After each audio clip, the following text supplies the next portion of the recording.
Hello viewers, welcome to I school. তোমাদের সকলকে I স্কুলে স্বাগত জানাচ্ছি। আজকের পর্বে আমরা বিভিন্ন রকম সরকারি পরীক্ষা যেমন group C, group D, rail, primary, upper primary ইত্যাদি পরীক্ষায় যে সমস্ত অঙ্ক এসেছে সে সমস্ত অঙ্ক নিয়ে আজকে আমরা আলোচনা করব। এর আগের দুটি পর্বে আমরা 1 থেকে 30 নম্বর অঙ্ক পর্যন্ত সমাধান করেছি। আজকের পর্বে আমরা 31 নম্বর অঙ্ক থেকে শুরু করব। তো আমরা দেখছি 31 নম্বর অঙ্কটা কি দেওয়া আছে। দেওয়া আছে কি যে পিতা পুত্রের বয়সের অনুপাত 7:2। 5 বছর পরে ওই অনুপাত 8:3 হবে। পিতার বর্তমান বয়স কত? পিতা এবং পুত্রের বর্তমান বয়স আমাদের ধরে নিতে হবে এবং তাদের অনুপাত দেওয়া আছে কি পিতা পুত্রের বর্তমান বয়সের অনুপাত 7:2। তাহলে আমরা ধরি পিতার বর্তমান বয়স সমান সমান দেখো 7:2 দেওয়া আছে না অনুপাত, তাহলে 7x বছর, আর পুত্রের ধরছি পুত্রের বর্তমান বয়স ধরছি 2x বছর। বোঝা গেল? তাহলে 5 বছর পরে এদের বয়স কত হবে? 5 বছর পরে পিতার বয়স হবে 7x + 5 আর পুত্রের বয়স কত হবে 2x + 5। তখন তাহলে অনুপাতটা কত হবে 7x + 5 = 2x + 5। আবার এটা দেওয়া আছে কি যে 8:3। তাহলে এখান থেকে আমরা x এর মানটা বার করি, বা অনুপাত আমরা কীভাবে লিখতে পারি 7x + 5 / 2x + 5 = 8/3। এবার আমরা কোনে গুণ করব, 3 দিয়ে গুণ করছি, 3 × 7x + 5 = 8 × 2x + 5। এখান থেকে 7 × 3 = 21, x 5 × 3 = 15 = 8 × 2 = 16x + 8 × 5 = 40।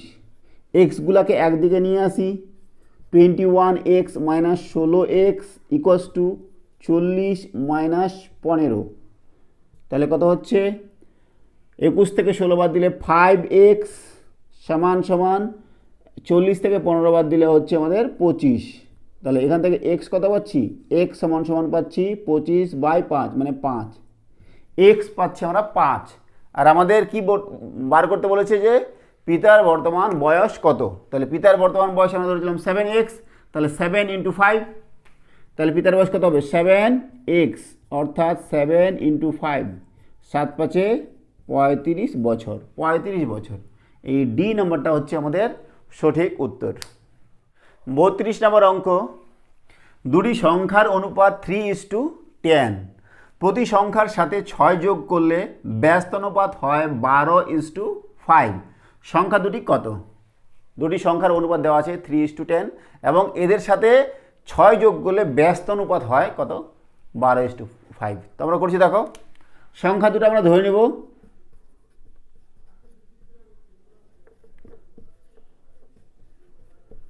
ধরি সংখ্যা দুটি হলো, যেহেতু 3:10 অনুপাতে দেওয়া আছে তাহলে 3x ধরতে হবে আর একটা ধরতে হবে 10x। এবার প্রতিটার সাথে যদি আমরা কি করি 6 যোগ করি তাহলে সংখ্যাটা কত হবে 3x + 6 আর এটা হবে 10x + 6। এইবার বলেছে যে এদের ব্যস্তানুপাত মানে 3x + 6 আর 10x + 6 এর ব্যস্তানুপাত মানে এটা আগে হবে এটা পরে হবে। তাহলে দেখো ব্যস্তানুপাত লিখছি 10x + 6 = 3x + 6। এটা ব্যস্তানুপাতটা দেওয়া আছে কত 12:5। বোঝা গেল? এখান থেকে আমাদের x এর মানটা বার করতে হবে। তাহলে অনুপাতটাকে আমরা ভাগ হিসেবে লিখতে পারি 10x + 6 / 3x + 6 = 12/5। এর গুণ করব আমরা, 5 দিয়ে গুণ করছি 5 × 10x + 6 = 12 × 3x + 6। এখান থেকে 50x + 6 × 5 = 30, 12 × 3 = 36x + 12 × 6 = 72। এক্সগুলোকে একদিকে নিয়ে আসবো, 50x মাইনাস 36x সমান কত হবে, এদিকে 72, এদিকে 30 চলে যাবে, এদিকে মাইনাস 30। তাহলে 50 থেকে যদি আমরা 30 বিয়োগ করি তাহলে কত হবে, 14 হবে। 14x সমান সমান, আর এখান থেকে কত হবে 42। তার মানে আমরা এক্স কত পাচ্ছি, এক্স পাচ্ছি 42/3, সরি 42/14, 14 3 42, 3, তাহলে এক্স পেলাম 3। তাহলে সংখ্যা দুটি কত, 3x আর 10x।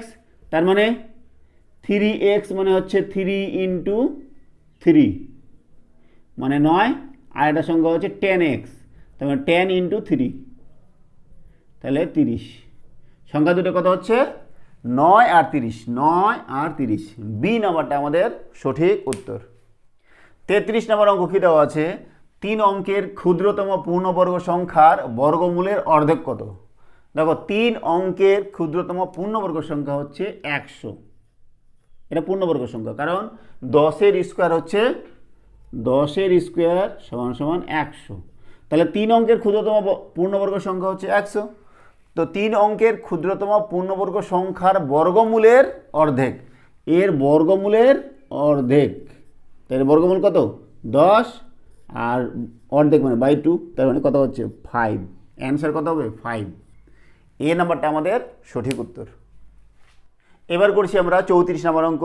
কী দেওয়া আছে, 10 সেমি ব্যাস বিশিষ্ট বৃত্তের কেন্দ্র থেকে কোনো জে এর উপর অঙ্কিত লম্বের দৈর্ঘ্য 4 সেমি, জে এর দৈর্ঘ্য কত। তো দেখো আমরা ছবিটা আঁকার চেষ্টা করছি। এই একটা বৃত্ত যার ব্যাস কত দেওয়া আছে, ব্যাস দেওয়া আছে 10 সেমি, তাহলে ব্যাসার্ধ কত হবে 5 সেমি। এবার বলেছে কি এর কেন্দ্র থেকে একটা জে এর উপর লম্ব দূরত্ব, এটা মনে করো ও কেন্দ্র, এটা হচ্ছে মনে করো এ বি একটা জে, আর এইটা মনে করো সি বিন্দু, আর এটা যদি যোগ করি ও বি। তাহলে দেখো ওবিটা কি, ওবিটা হচ্ছে ব্যাসার্ধ, ব্যাসার্ধের দৈর্ঘ্য কত হবে, ব্যাস যদি 10 হয় ব্যাসার্ধ তার অর্ধেক, তার মানে ব্যাসার্ধ হয়ে গেল আমাদের 5। আর বলে দেওয়া আছে কি যে এই ব্যাসটা এই জে এর উপর লম্বটার দৈর্ঘ্য কত 4 সেমি, মানে ও সিটা 4 সেমি। এইবার বলো দেখি যে আমরা ও বি সি এই ত্রিভুজের এই কোণটা 90 ডিগ্রি না, তার মানে এটা সমকোণী ত্রিভুজ, যার এটা হচ্ছে আমাদের অতিভুজ, আর এটা ভূমি বা লম্ব, আর এটা হচ্ছে লম্ব বা ভূমি, যেটা আমরা খুশি ধরতে পারি। তাহলে আমরা কি করব দেখো,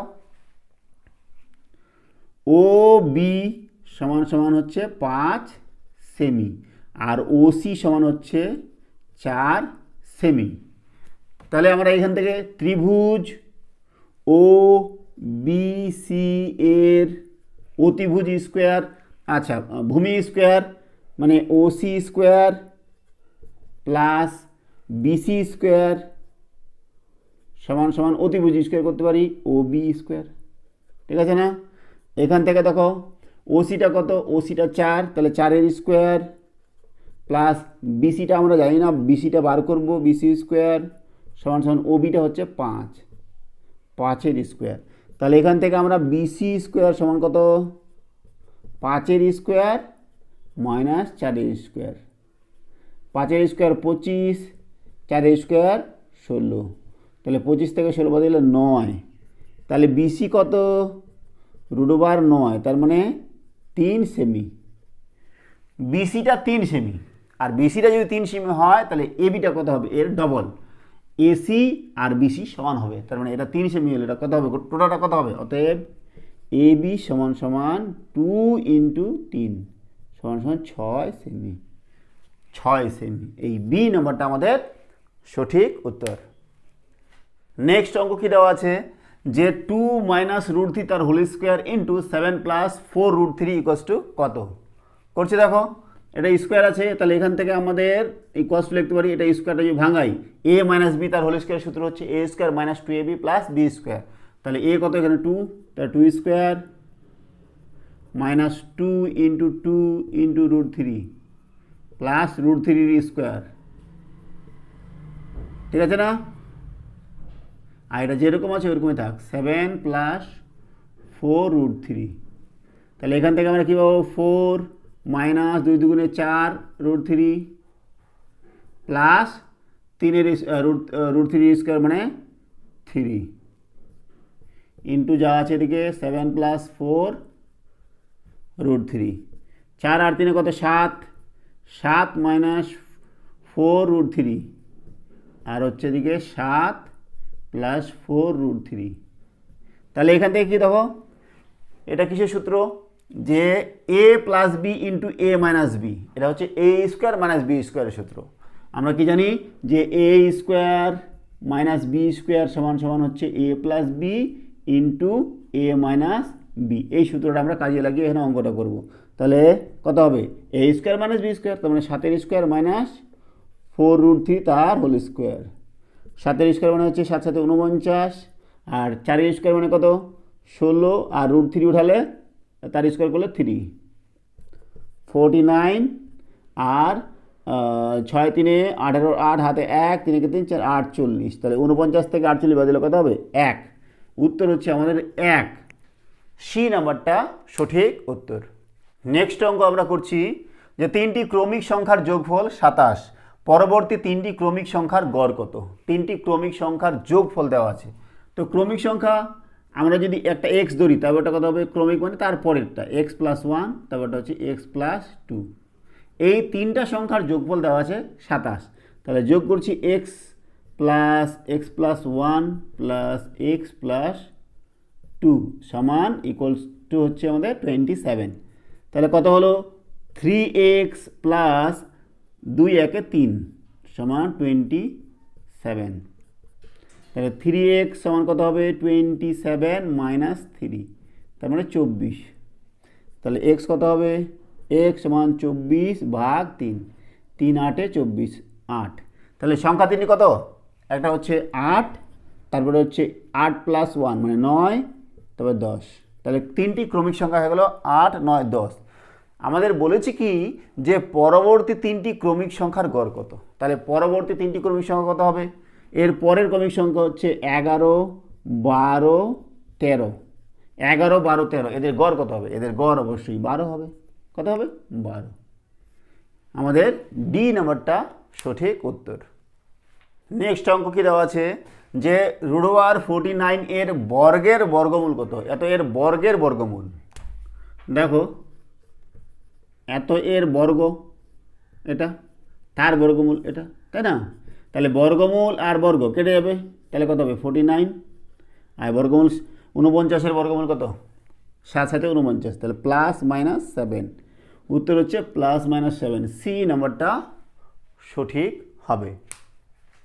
38 নম্বর অঙ্ক কি দেওয়া আছে যে পরপর 5টি বিজোড় সংখ্যার গড় 15 বড় সংখ্যাটি কত তো দেখো বিজোড় সংখ্যা এই যেরকম মনে করো 1 হচ্ছে বিজোড় সংখ্যা 3 বিজোড় সংখ্যা 5 বিজোড় সংখ্যা 7 বিজোড় সংখ্যা 9 বিজোড় সংখ্যা 11 বিজোড় সংখ্যা তাহলে দেখো একটা থেকে আরেকটা বিজোড় সংখ্যার মধ্যে পার্থক্য কত 2 কত 2 তো +2 করলে আমরা পরের বিজোড় সংখ্যাগুলো পাচ্ছি তো আমাদের দেওয়া আছে কি যে পরপর 5টি বিজোড় সংখ্যার গড় 15 তাহলে 5টি বিজোড় সংখ্যা ধরতে পারি আমরা একটা হচ্ছে x তারপরটা কত হবে x + 2 তারপরটা কত হবে x + 4 x + 6 x + 8 কটা হলো 1 2 3 4 5 এই 5টি বিজোড় সংখ্যার গড় হচ্ছে আমাদের কত 15 তাহলে আমরা কি করছি এদের গড় বার করে দেখো x +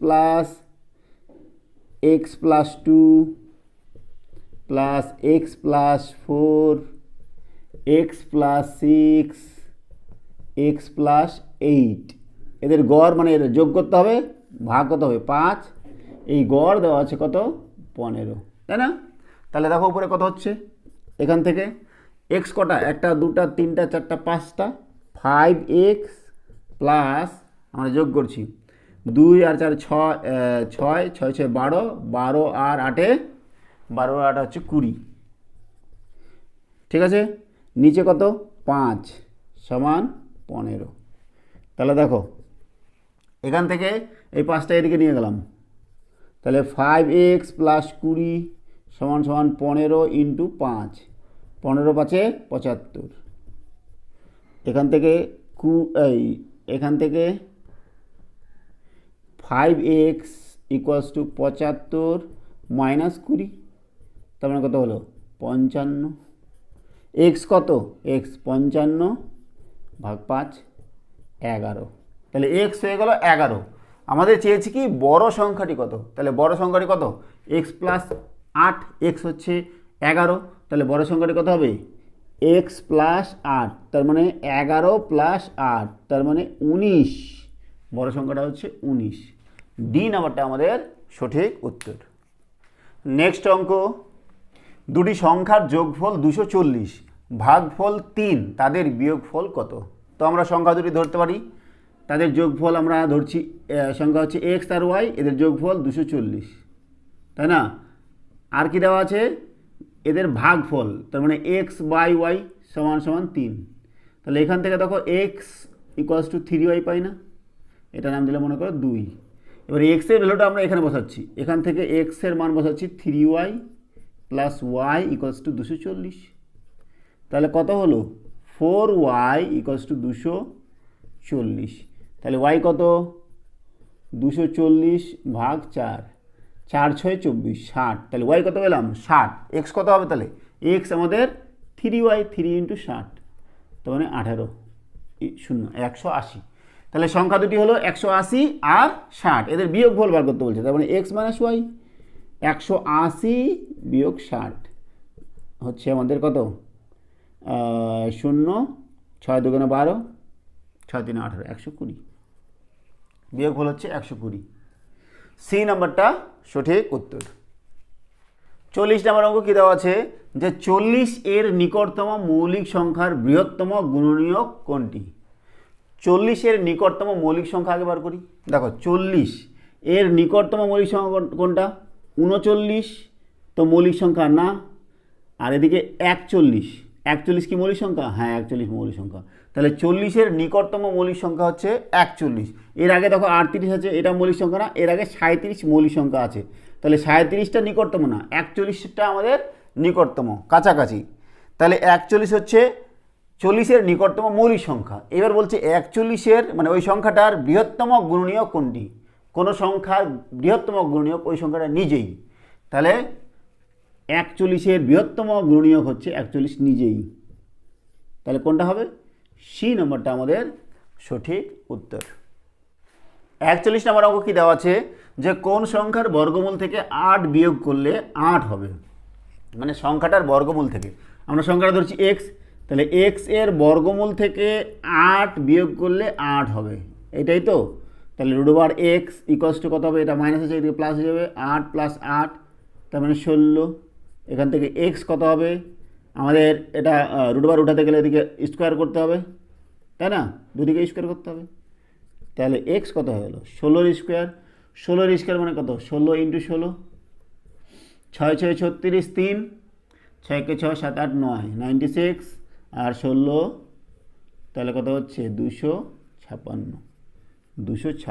সংখ্যাটি কত 256, সেই নাম্বারটা আমাদের সঠিক উত্তর। 42 নম্বর অঙ্কটা কী দেওয়া আছে, যে 5 9 0 2 দ্বারা গঠিত 4 অঙ্কের বৃহত্তম ও ক্ষুদ্রতম সংখ্যার বিয়োগফল কত। দেখো এই সংখ্যাগুলি দ্বারা বৃহত্তম সংখ্যা কোনটা হবে, বৃহত্তম সংখ্যা হবে 9 5 2 0, 9520, এটা বৃহত্তম। আর ক্ষুদ্রতম কোনটা হবে, ক্ষুদ্রতম হবে দেখো এটা থেকে বিয়োগ করতে হবে ক্ষুদ্রতম। দেখো তোমরা কিন্তু জিরোটাকে আগে দিও না, শূন্যটাকে যদি আগে দাও, তোমাদের মনে হচ্ছে শূন্যটা সব থেকে ছোটো, শূন্যটাকে যদি আগে দাও তাহলে এটা 4 অঙ্কের হবেই না, 3 অঙ্কের হয়ে যাবে। তাহলে আমাদের কী করতে হবে, শূন্যর পরে যেটা আছে ছোট, এই যে শূন্য তার ছোট কত, তার থেকে একটু বড় কোনটা 2, তারপরে শূন্যটা দিতে হবে, তারপরে আমাদের 5 9, তাহলে এটা হচ্ছে ক্ষুদ্রতম, এটা বৃহত্তম। তাহলে এই দুটো সংখ্যার বিয়োগফল কত হবে, তোমরা বিয়োগ জানোই, এটা বিয়োগ করে আমাকে জানাও, কমেন্ট করো যে কোনটা হচ্ছে ABCDর মধ্যে কোনটা সঠিক উত্তর হচ্ছে। নেক্সট অঙ্ক করছি আমরা, 5/7 এর সমান মান বিশিষ্ট এমন একটি ভগ্নাংশ লেখো যার হর ও লবের তফাৎ 20। যে ভগ্নাংশটা দেওয়া আছে সেই ভগ্নাংশটা হচ্ছে 5/7, এদের লব আর হরের মধ্যে পার্থক্য কত, লব আর হরের মধ্যে পার্থক্য হচ্ছে 2, এখানে 7 এখানে 5, পার্থক্য কত 2। তো আমাদের বলেছে কি যে এই ভগ্নাংশটার একই ভগ্নাংশ, সমতুল্য ভগ্নাংশ আমাদের নিতে হবে যেই ভগ্নাংশটার মধ্যে কি লব আর হরের পার্থক্য কত হবে 20। তো দেখো এটাকে যদি আমরা 10 দিয়ে গুণ করি, উপরেও 10 দিয়ে গুণ করতে হবে, নিচেও 10 দিয়ে গুণ করতে হবে, তাহলে কত হবে? উপরে 50 আর নিচে 70। এবার দেখো এদের পার্থক্য কত হচ্ছে, এ 70 আর 50 পার্থক্য হচ্ছে 20। তাহলে এইটাই হচ্ছে আমাদের সমতুল্য ভগ্নাংশ। এত এর সমান মান বিশিষ্ট এমন একটি ভগ্নাংশ যার লব আর হরের পার্থক্য 20, 50/70। এই ডি নম্বরটা হচ্ছে সঠিক উত্তর।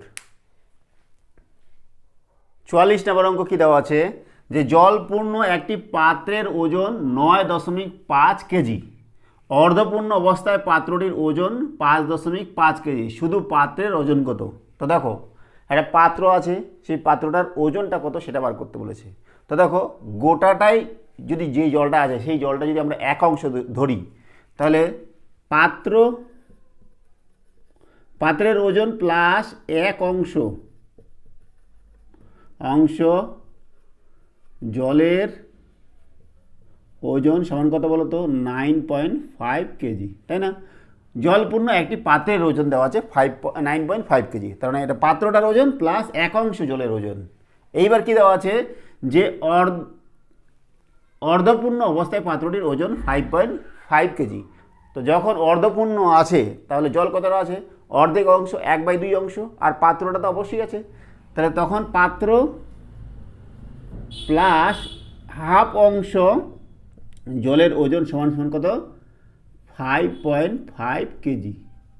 এইবার এইটা থেকে যদি এটা বিয়োগ করি তাহলে আমাদের কি হবে? পাত্রের ওজন আর পাত্রের ওজন কেটে যাবে, থাকবে কত? এক অংশ মাইনাস হাফ অংশ, তার মানে হাফ অংশ জলের ওজন সমান সমান, এটা বিয়োগ করলে কত হবে? 5 থেকে 5 বাদ দিলে 0, হাতে নাই, 9 থেকে 4 বাদ দিলে 5 বাদ দিলে 4, এত কেজি, তাহলে 4 কেজি। হাফ অংশ জলের ওজন হচ্ছে 4 কেজি, তাহলে এক অংশ জলের ওজন কত হবে? 4 × 2 সমান 8 কেজি। আবার কি দেওয়া আছে, যে জলপূর্ণ পাত্রের ওজন 9.5 কেজি, আর জলের ওজনটা এক অংশ জলের ওজন হচ্ছে 8 কেজি, তাহলে পাত্রের ওজন কত হবে বলো? তাহলে পাত্রের ওজন হবে 9.5 বিয়োগ 8 সমান সমান 1.5 কেজি, 1.5 কেজি। কোথায়? 1.5। বোঝা গেল? এ নাম্বারটা আমাদের সঠিক উত্তর। এইবার করছি আমরা 45 নম্বর অঙ্ক। কি দেওয়া আছে, যে কোন সংখ্যার অন্যন্যক নেই? অন্যন্যক মানে কি? একটা সংখ্যা যদি হয় x এর অন্যন্যক হচ্ছে 1/x, তার মানে 5 যদি একটা সংখ্যা হয় এর অন্যন্যক হচ্ছে 1/5। 1 যদি হয় তার অন্যন্যক হচ্ছে 1/1, মানে 1 নিজেই। আর 2 যদি হয় তার অন্যন্যক হচ্ছে 1/2। 9 যদি হয় তার অন্যন্যক হচ্ছে 1/9। কিন্তু শূন্যর অনন্যক হচ্ছে 1/0, কিন্তু 1/0 এটা হচ্ছে অসঙ্গত, তাহলে শূন্যর কোনো অনন্যক নেই। কোনটা হবে? বি নাম্বারটা আমাদের সঠিক উত্তর। তাহলে আজকে আমরা 31 থেকে 45 নম্বর পর্যন্ত অঙ্ক সমাধান করলাম। সঙ্গে থাকার জন্য অসংখ্য ধন্যবাদ। দেখা হচ্ছে পরের ভিডিওতে। Have a nice day.